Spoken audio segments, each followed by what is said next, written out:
Welcome. My name is Kye Browning, and I introduced myself this morning for those that were here. I'm the conference manager for this show, and I have a wonderful group of panelists today. We're going to be talking about the amateur esports leagues and kind of ecosystems and kind of how they play together with the pro scene, with collegiate, with brand partnerships, with everything in between. So before we do that, I'd love to allow you guys to introduce yourselves. Go ahead and say who you are, your company, and maybe a little bit about that. Not too much, because we're going to dive more into what specifically you guys do in the rec league space. But Byron, we'll go ahead and kick to you. Totally. Byron Abrigg, co-founder, COO of Mission Control. We're a platform where people can create video game leagues for friends.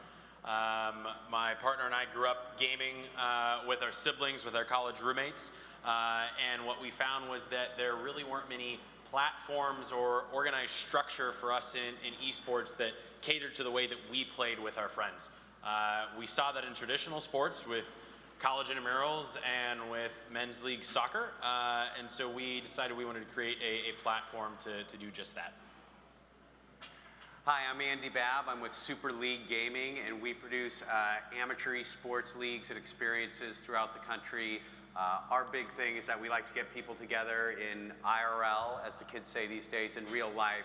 So we've partnered with movie theaters, restaurant chains, retailers, gaming LAN centers throughout the country, where we get the gamers to take off the headset, not be home alone, which is great, we all do it.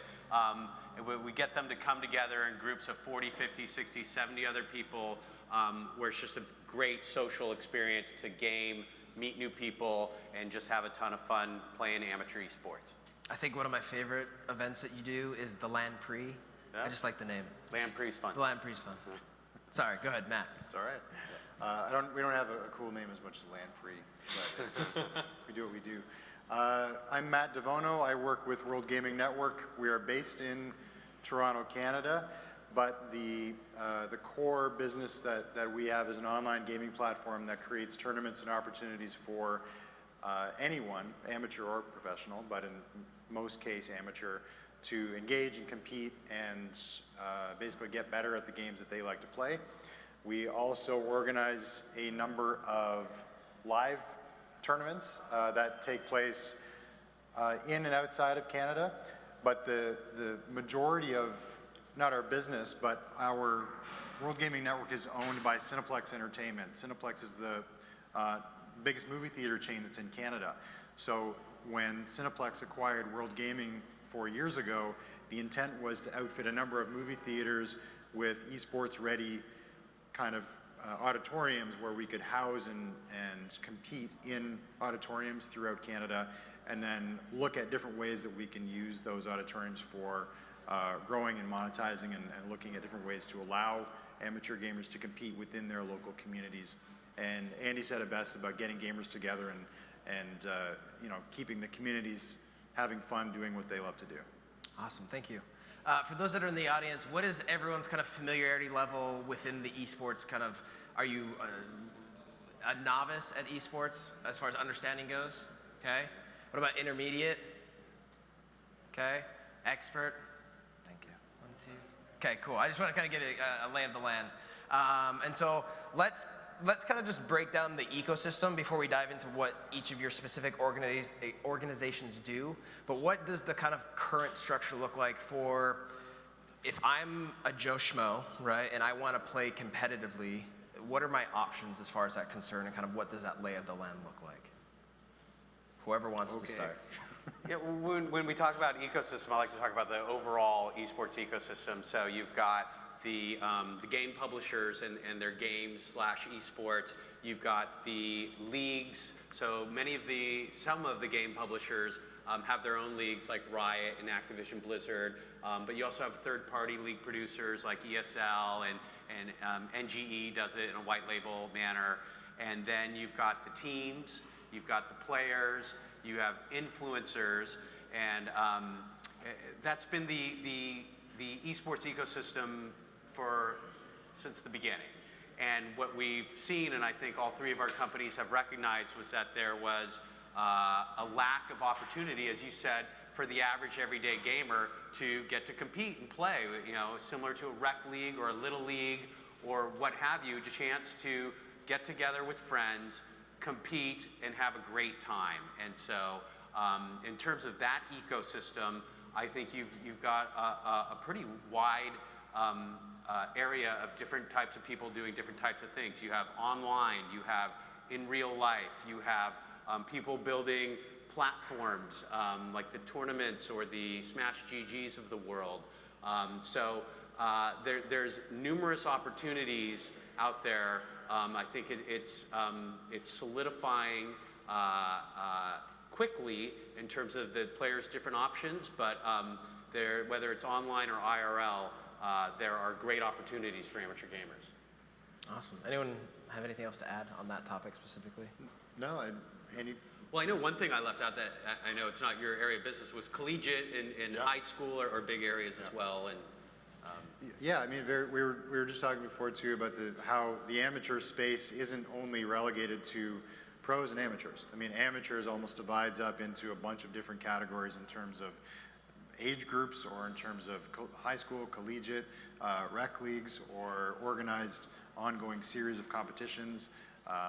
You know, very much similar to the way that a lot of sports leagues are organized now. But amateur, although it's called one big bucket, has a lot of different subtle levels to it that make up that gamer base. Awesome. You know, we were talking in the speaker room before this that, you know, you all do essentially the same thing, right, as far as providing recreational amateur league competition, but you guys do it differently, right? And so what I'd like to do now is just kind of dive into what you guys do and how do you cater to those audiences. And one thing that, you know, those that are novices to this space, and I kind of want to help illustrate, is the esports audience is very unique in the fact that they will go to a competition and watch the pros play for 5 to 8 hours on a day, and then they'll go home and they'll play for 5 to 8 hours more, right? And so there's this very unique, engaged audience that's there. And so this is why we're talking about this amateur league, right? And we'll talk about like brand partnerships and how, you know, what value brands have by working with amateur programs. But again, let's dive into, you know, Matt, we'll start with you and we'll come down this way. Sounds you know, what specifically does World Gaming Network do, and how do you cater to the Canadian audience as well as to your online platform as well? Sure. So World Gaming Network is an online platform that's basically accessible to anybody around the world. Just because we're based in Canada doesn't mean that it's exclusively open to Canadians. That said, we do tournaments that are catered to specific demographics, specific tournaments, specific games that might be Canadian only, might be North American only, etc. But what we really find is our path to the pro is being able to gather that other 99%, create opportunities for them to engage, help them get better at what they're doing, create online to live events where then they can show off their skills live, and then potentially create a feeder opportunity that puts them into a larger event on the pro level that they can aspire to do or aspire to compete in. One of the internal mantras that we have is we like to inspire the aspiring gamer, and to create a series of tournaments that allow them to engage in a way that they feel is within their comfort level, within their skill level, so they're not forced to play against pros, although pros, you know, could jump in at any time. But essentially to create an opportunity of tournaments that exist online, as well as live experiences that they can engage with and compete as a community. You're next. Great, that's awesome. Super League, you know, typically when you think about esports, it's all about elite players and viewership, and Super League is all about everyday players and participation. So we want to get everybody playing, and it turns out that, you know, you talk about the 99%, we call it the bottom of the pyramid. So the top of the pyramid are your 1%, your pros. There's a big bottom of the pyramid of people who want to compete and play, and that's what Super League provides. And we have a wide range of different experiences for you. On one end, it might be just local gameplay nights at a Buffalo Wild Wings or Top Golf or Dave & Buster's, where the local community in a particular esports gets together in a very social atmosphere. There's some competition, there's some prizes, but it's all in good fun. And then on the other end, we run a series called City Champs, where you play and you represent your city. and it's different for every game, but a good example is League of Legends. We'll put 60 players playing League of Legends in a movie theater in Los Angeles, and they'll be playing against 60 players in a movie theater in Chicago or New York or Miami or Dallas. We're all across the country, and it's league play. So one night you're playing Denver, the next night you're playing Tampa Bay, and there's regular season and playoffs. And when you're there, you're wearing a jersey, and you're really competing. And the last thing that I think is important to the ethos of Super League is that we want to be as inclusive as possible. So we reserve spots on the teams for all different skill levels. So Team A on that team in Los Angeles will be challenger and master level players, but Team L will be bronze level players, and we'll have everything in between. And when they compete against players of the similar skill level, so everybody gets a chance to compete and really be a part of this league, no matter what your skill level. So that's how Super League does it. And for Mission Control, we are a mobile application that makes it really easy for groups of friends or organizations like colleges, co-working spaces, community centers to build and facilitate rec league esports. For us, for Austin and I, as I kind of mentioned earlier, gaming was always something we just did with our friends, and what we found was that you have things like fantasy football leagues that you're creating and you're playing with people that maybe don't live in the same city, or you're joining a college intramural team on your college campus. We wanted to take that same kind of structure and apply that for gaming. So we make it easy for, say, Kye to create a league with 9 of his buddies that live across the country, and they all play Fortnite, and we're providing them a reason every week to hop on and play against their friends, trash talk, do all of that, maybe even have a little bit of money on the line, but allowing that community to gather and connect in a new way. At the same time, we're going to organizations like college and intramural departments who have kind of been told by the university, you guys need to figure out esports, and they're like, well, I don't know what that looks like. I don't know what esports is, but they get intramurals. They get that that's how they're engaging and getting most of the students on their campus playing sports. So we make it really easy for them to do what they're doing in traditional sports and video games as well. And so we're slightly unique in that we're not necessarily the ones that are owning or operating or running the in-person events. We're providing a turnkey solution for these organizations that have already gathered communities together to just do that through gaming now. Awesome. One thing that, Byron, you mentioned, kind of like you going to organizations and saying, hey, you need to do this, and they're like, I don't know esports, pass. One thing that kind of just jumped in my mind, and it's something that I've talked about before, is what value or what opportunities do rec leagues or amateur leagues provide for individuals looking to further their career, right? You look at the professional leagues and you have the professional shoutcasters and the professional audio people and visual and whatnot. What availabilities exist within the amateur leagues to provide those resources as well? I can go. That's kind of the tricky part, is that because the games and the tournaments that we're using often either have their own pro layer to them, it requires the permission from those publishers to be able to use the games in the first place. But then also, they want to keep the pro scene a little bit separate. So, but part of what we want to do to continue that inspiring the aspiring gamer element of our business is we want to find a way to create a feeder opportunity into those pro layers. So, for example, we've run Call of Duty tournaments the last 4 years. The winner from the last 3 years, the winning team, gets a seat into a Call of Duty World League open event.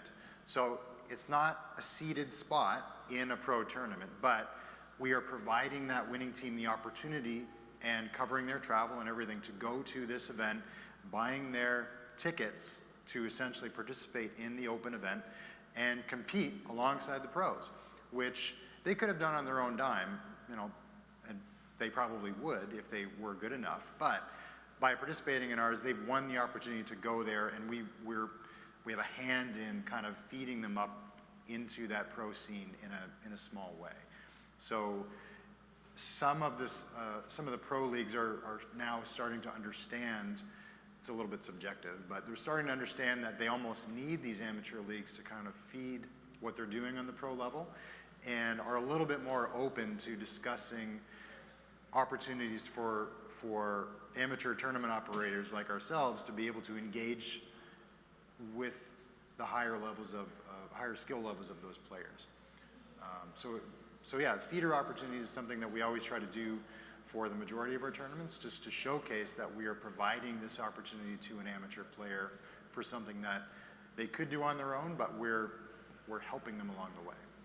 Something that we're finding just specifically at the college level is that, CSL and organizations like that, many of the teams that exist on college campuses have largely been student driven.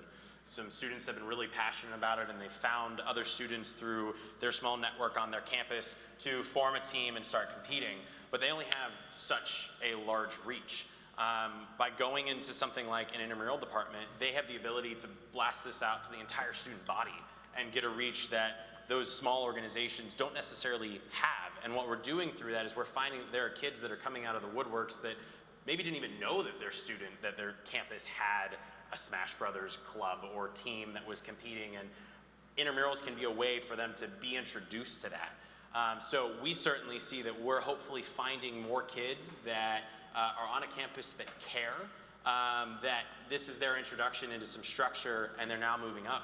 At the same time, you're also going to find kids that maybe aren't good enough to play on that club team, or don't just want to do it more on the side, and having some structure even below that is making that something that previously just wasn't accessible. I love that, and I really love what you guys are doing, allowing those winning teams to get their shot at the pros. That's awesome. At Super League, what we do is we think that that IRL component provides a competitive aspect that's unlike almost any other. Instead of being, again, home with your headset on and comfortable, you're in a live environment. You have the spotlight on you, your teammates are right there, you have people and other parts of the city team cheering you behind you, and it's all on the big screen in front of you. There's a little bit of extra pressure, and it provides a different competitive element. And we just saw a few months ago in our Clash Royale leagues, Team Dignitas signed the first Super Leaguer to go pro. So it was a big moment for us, and we were excited about that. So again, that IRL competitive aspect is what Super League brings to the table.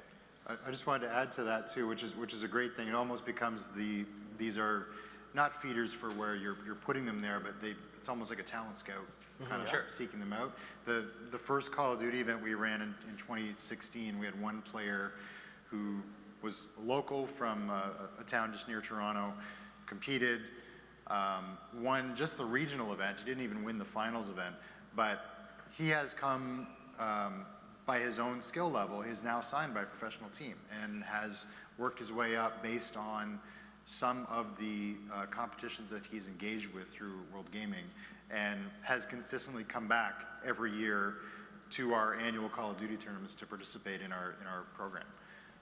Whether it's just because that's where he lives, or whether it's because his team decides that this is a tournament that's worth joining, that's for him to say. But his success we feel, part of that success. And overall, I think that that amateur to pro ecosystem, if you will, is very embryonic right now. It's still very much a grab as you go kind of thing, and I think it will develop over the next few years to where all of the different types of amateur experiences, the pros will figure out where to get the players, and it's a great showcase for pros to find talent. Now, we talked about collegiate, kind of here and there, right? But Andy, I know Super League does a lot of stuff with Minecraft, so younger kids, right? And Byron, you were talking about high school, and I'm assuming you guys do similar stuff as well with CSL and High School Star League as well. What have you seen as far as parent support in these amateur leagues? Because, right, a lot of little leagues and little football leagues and whatever it is, they're all driven by the parents have to drive the kids, right? And they want their kids to be the next Michael Jordan or whoever it is.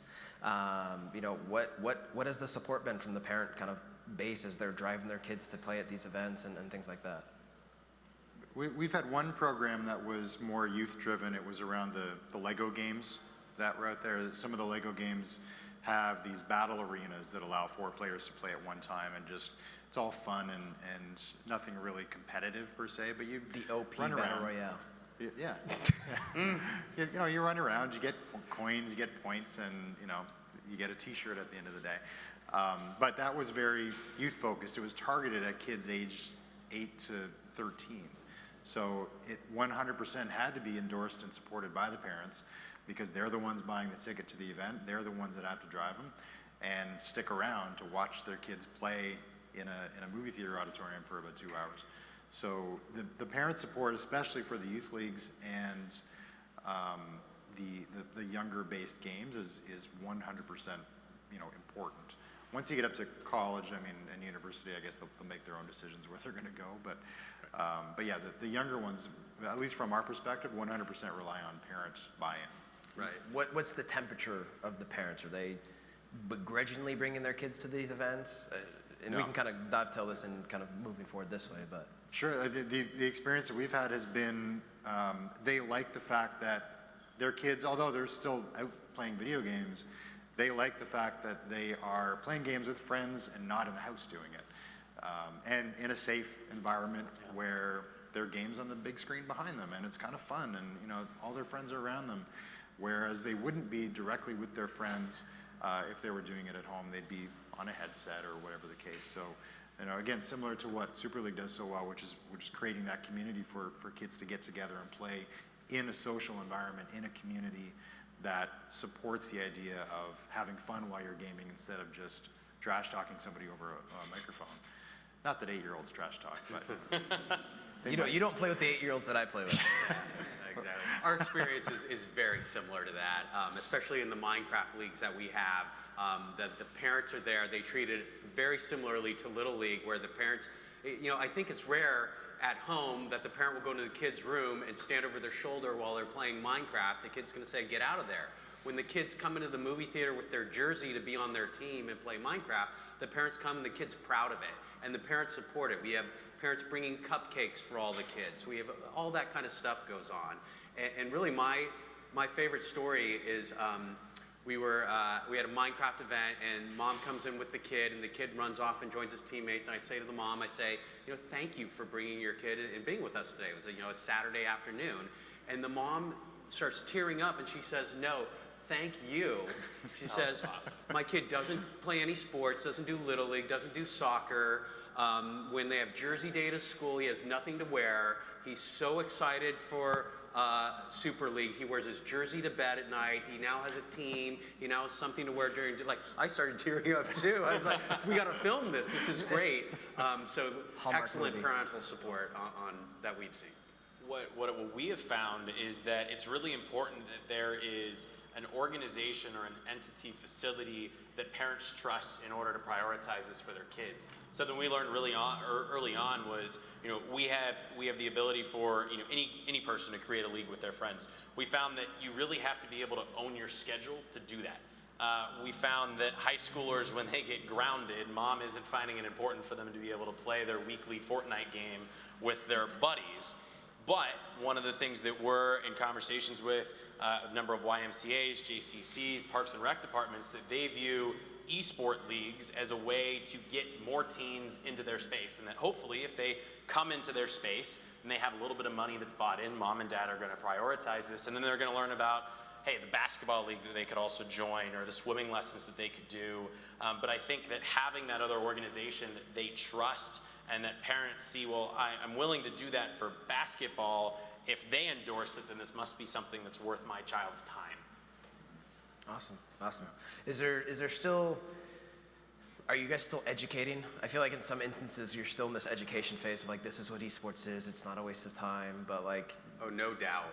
Okay. Absolutely no doubt. Especially, our Minecraft marketing is a particular challenge because we have to market to generally mom, and we have to market to the kid as well, and bring those both together. And those are two different messages. So we've spent a lot of time working on various different avenues for that in terms of education. And then when you get up into that teen and college level and above, much less so.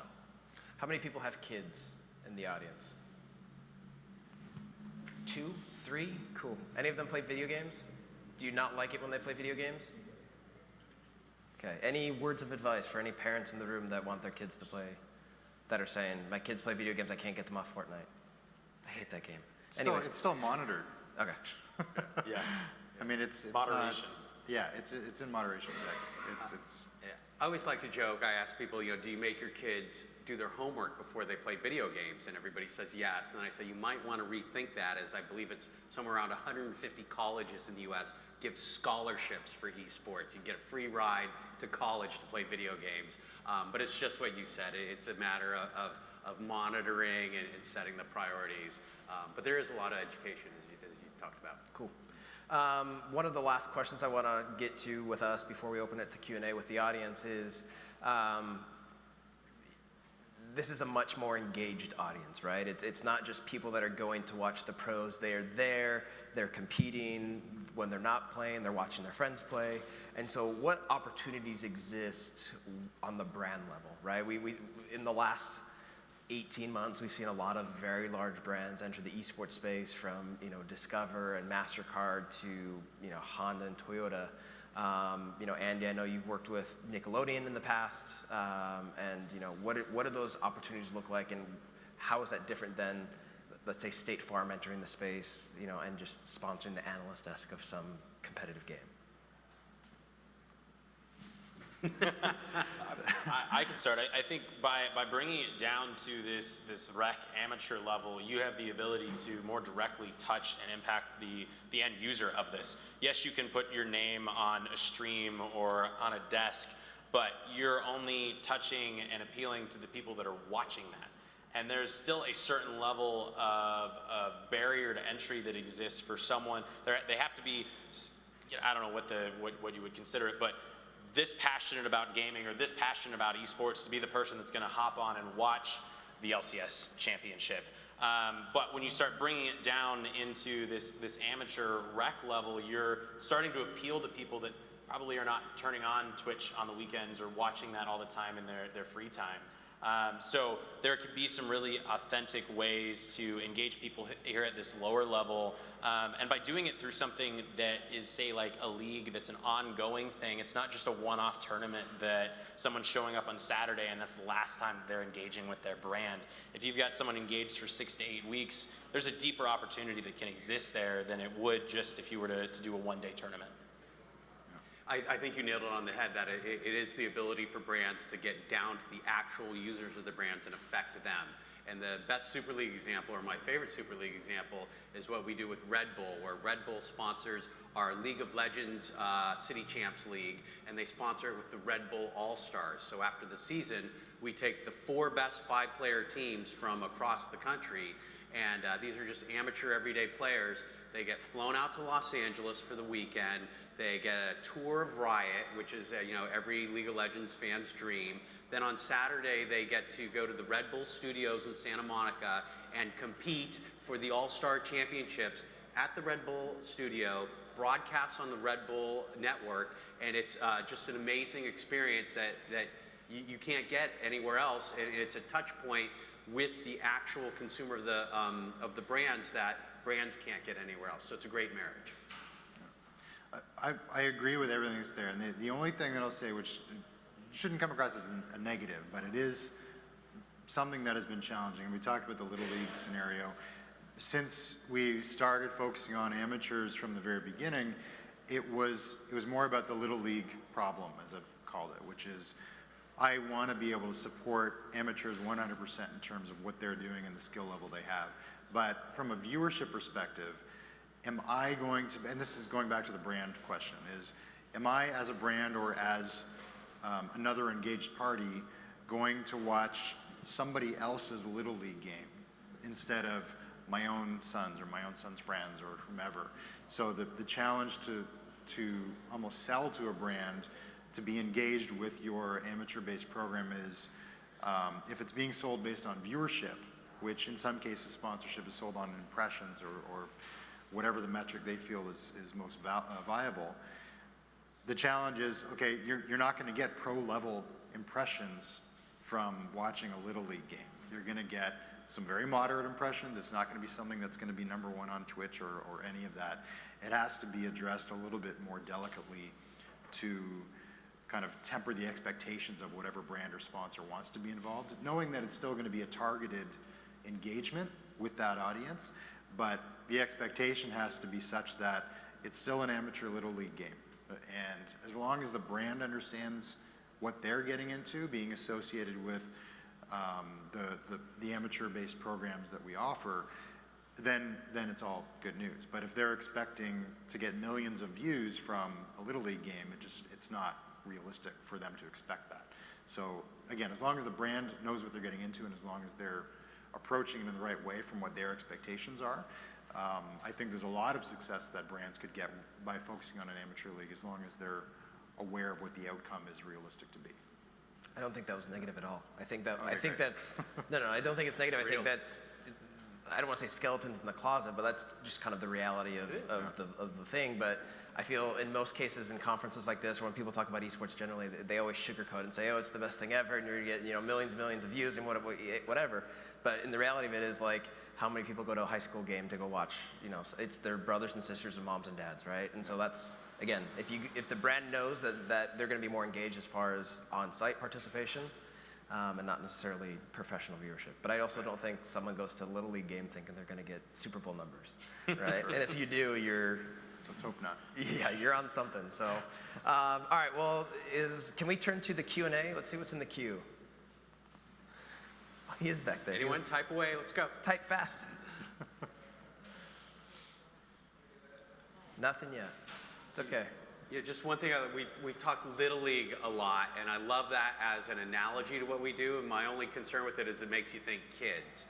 And by far for Super League, most of our audience is adults. It just depends on what esport we're talking about. When it's Minecraft, it is kids. Right. But when it's League of Legends or Fortnite or Clash Royale, it's definitely adults. I think you were talking about working with like YMCA's, right, or Parks and Rec and doing rec leagues, and that's I've competed, and I think we've all competed in rec leagues Right. growing up, Yeah, right? And that's a great analogy. Very, very similar to that. Question on the app. Do I have to do it on the app? I'm trying to figure out. What, should we just Just let stand people up. shout It's it out? easier. Yeah. Yeah. Shout Hey, it out. we're Shout, small, shout, intimate shout. enough. Yeah. Go ahead. So you've spoken a lot about amateur leagues and Little League, and we recently launched an esports product at E3, and due to the constraints that the ESA put out, we had to source originally from gamer badges. I don't know if you're familiar with how E3 does their badging. This is like GA badges, basically. We had to pivot to people with industry badges about 3 days before the event. So we had a very unique problem where we created a product for amateur, but had to get like knowledgeable consumers in it. Have you had a problem like this, and how have you dealt with it? You've talked about mitigating expectations with impressions versus Little League. You've talked a lot about like, dealing with the parents, but also dealing with the like adult amateurs. Right. Sort of, how have you handled these pivots through the space?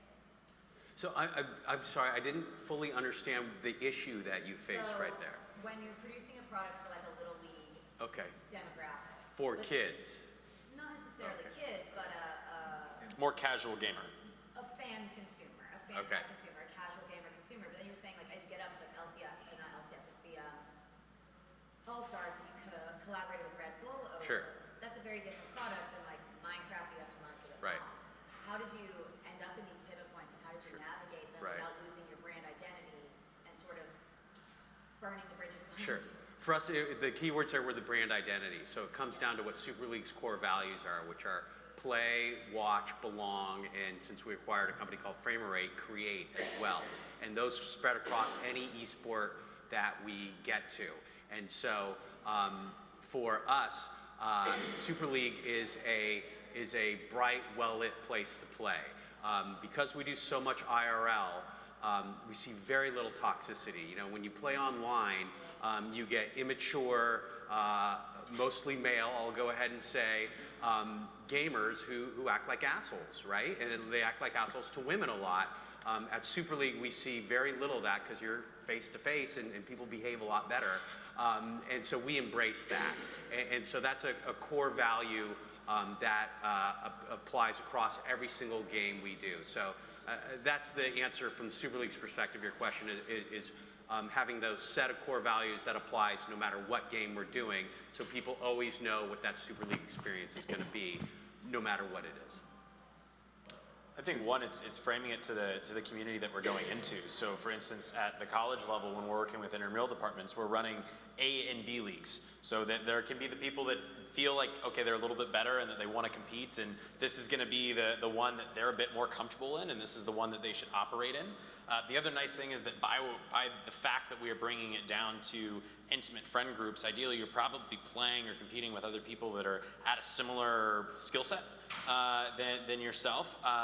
But we're also making sure to be having conversations and developing relationships with groups like World Gaming and Super League Gaming that, hey, if you're really good at this and you want to take this to the next level and you don't want to just play with the kids on your college campus or with the teams in your community at the YMCA, here's where you can go to do this. And here's a community that is right for you. And I would just reiterate a little bit too around the brand identity thing and the pros versus amateurs side. So for World Gaming Network not to lose any of that brand identity, we struggle sometimes with who are we going to allow to compete in our tournaments, because we want to be open to all, but we know that if pros come in, they're going to be great for viewership, but they're going to trounce all over all the amateurs that are involved. So it's a bit of that pivot that we have to make to say, okay, we're not going to allow X players to join, and the publishers in some cases have been very supportive of that. For example, we're going to do a Rocket League event that's coming up now where anybody who is in the Rocket League Championship Series, the current season, is not allowed to participate in our tournament because they're current, they're relevant, they're better than everybody else, just based on their skill level. So we struggle sometimes with that pivot about pros are going to come in and they're going to get great views when we put it on Twitch, but it's not going to be a compelling tournament if it's just pros that come in and win everything and then beat all the amateurs, and then are we going against what our mantra is about supporting the amateur gamer? So we do struggle with that a little bit. Unbeknown to you, you answered our second question. How do you Sweet. How do you navigate pro and semi-pro teams wanting to participate in grassroots events? Well, I think Byron touched on it a little bit, where you've got different tiers of gamers that can participate. In the same way you've got, I don't want to speak for you, but you know, when you've got intramural leagues or programs where you say, I'm going to join the amateur bracket, or I'm going to join the pro bracket, or I'm going to join C or D or whatever. And even Andy said everything goes up from A to L, I think you said, in some of the tournaments. So I think, yeah. Yeah, and on the Super League end is, I think pricing is a part of it. So we have a big cash prize, you know, the pros, their ears perk up. Super League doesn't do cash prizes. So we do, you know, if you win city champs, you've got your jersey, you're getting a cool medallion, you're getting RP, you might be getting a hoodie, prizes like that, where one, pros aren't terribly interested in that. And two, the event more has a vibe of, hey, this is a social, fun competition. There's some cool prizes, but it's not really cutthroat. And what's been neat is we've seen, the game where we've seen the most pros come in and play is Clash Royale. And the amateurs love it. It's like they get a chance to come and, hey, I played against this great pro and I got stomped, but I got to play against a pro kind of thing. And there wasn't so much on the line that they were bitter about getting stomped by a pro. I want to second that real quick, just because it does depend on the prize level. So we've lowered some of our prize pools to kind of discourage some pros from coming in because they don't feel it's worth their time to jump in.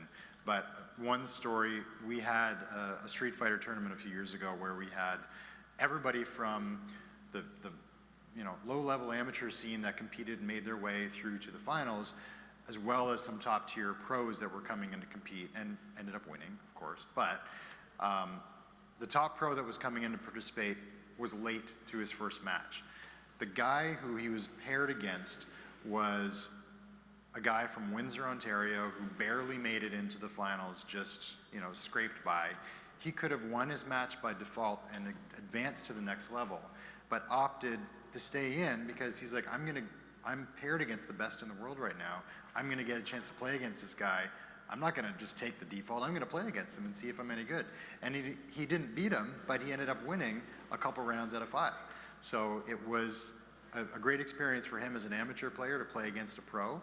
And that was kind of the experience that we wanted to offer was, and the one thing that esports is unique to is that you can get on the same playing field as a pro very quickly. Like, I'm not just going to go on basketball court and play against Kawhi next week. It's going to be very, there's a lot that has to go into it before that happens.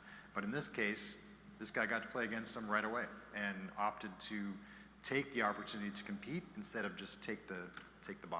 I love that story. Yeah. That's awesome. Yeah, it was great. I'm glad that you brought up Street Fighter, because that's a whole nother wheelhouse of amateur leagues, right? It's called FGC, the fighting game community, and that is its bread and butter, is these pro-am events. There's no structured league, but it's professionals and amateurs are joining these regional tournaments and they're competing against each other. And to your point, like Clash Royale is, I got to play against a pro, right? I remember traveling to Vegas for a collegiate tournament for Smash Brothers. They didn't have a spectator pass at the time, so I had to register as a competitor, and I've never played Smash prior to going to this event. And I was put up against the current world champion, Zero, at the time when he was like it was Zero Saga 2, which was like, it was his tournament. I'm like, cool.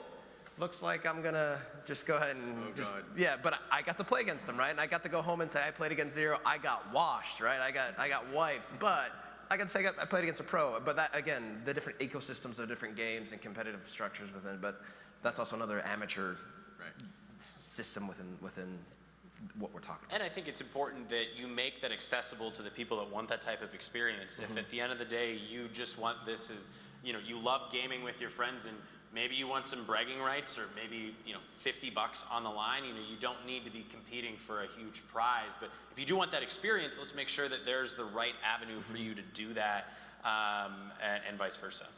I'm glad that we have all three of you on, because I think you all do a different kind of phase of what that amateur league looks like. Let's go back to some of these questions. We have time for one or two more. We'll go to the top one. What does the long-term cultivation of tournament participants look like for each of your companies? And are you rolling individual event participants into your community?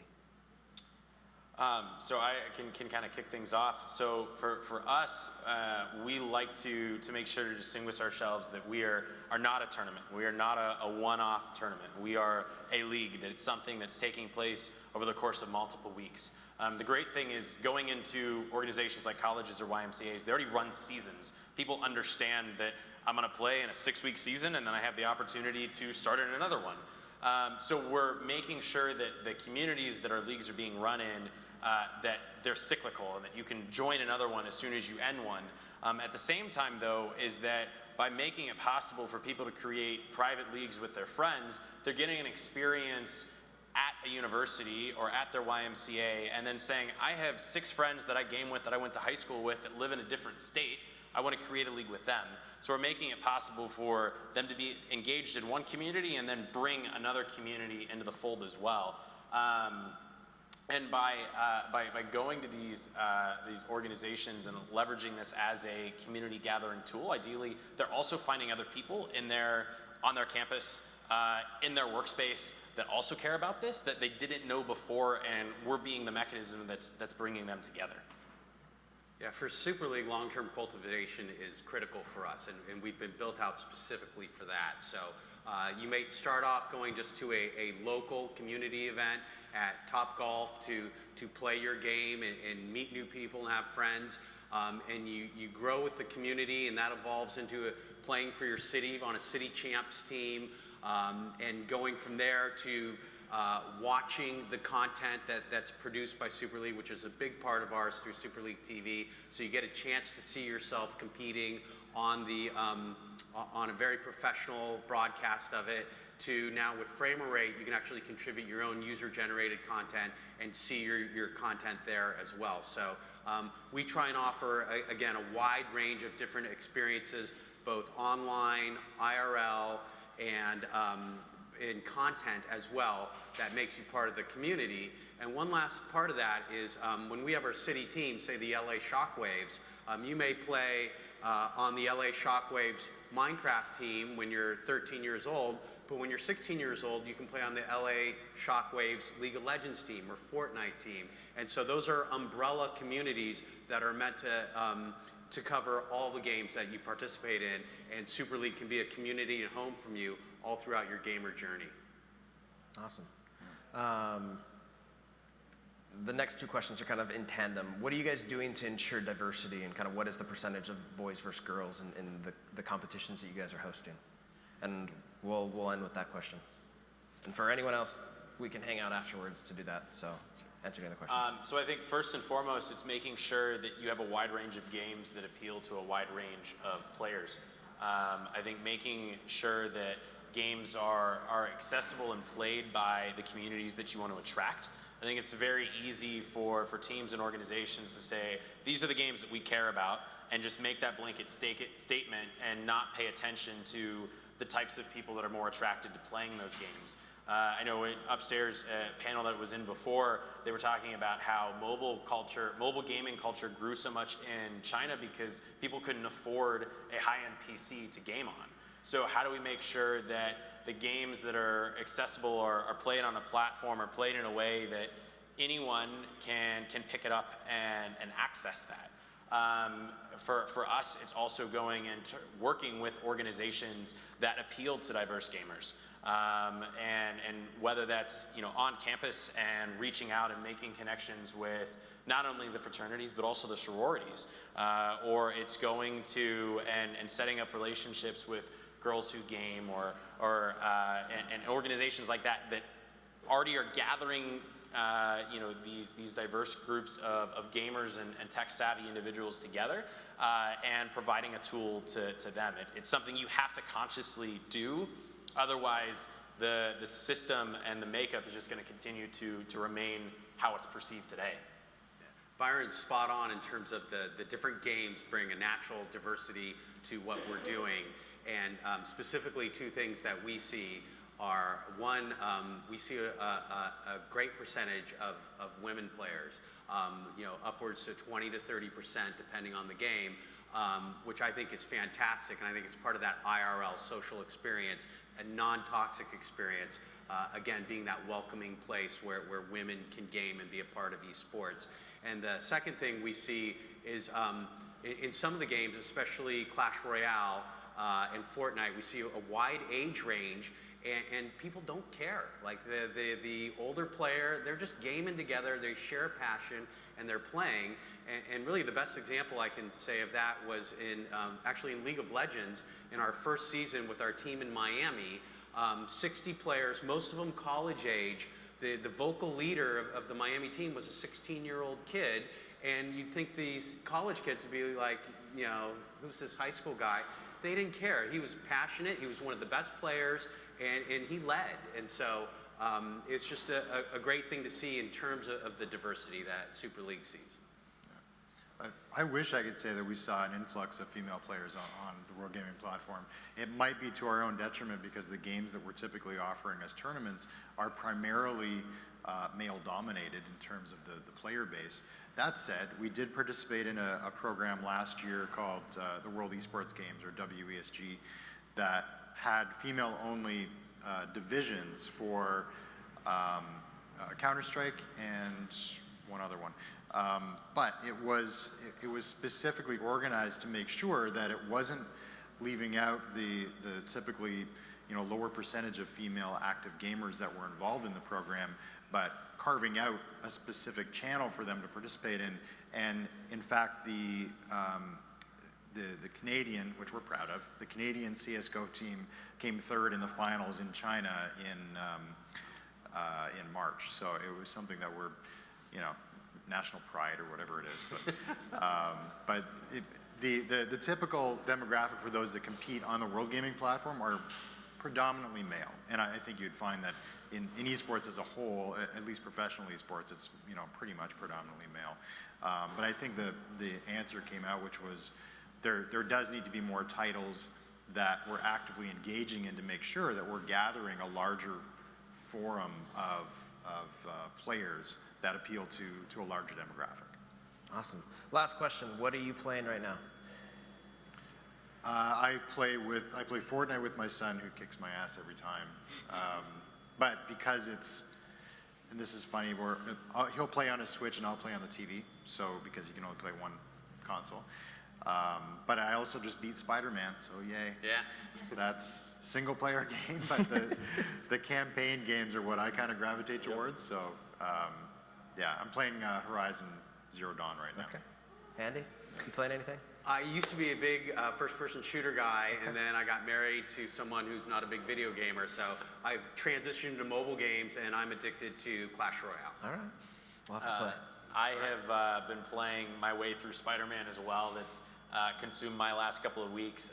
And then we're based out of St. Louis, and so we have been riding the high of becoming Stanley Cup champions. So I've also been playing a lot of Chell over the last couple of weeks. Awesome. Well, that's all the time we have. Thank you for joining us in this very intimate session. We'll hang around on the stage if you have any additional questions for us. I know there's a few questions we didn't get to, but we do have an afternoon networking break on the 4th floor. And then we have one last session to end the day off, and that'll be here on the 2nd floor as well on the 4th floor as well. So again, thank you for coming. Please give my panelists a round of applause, and we're glad that you're here.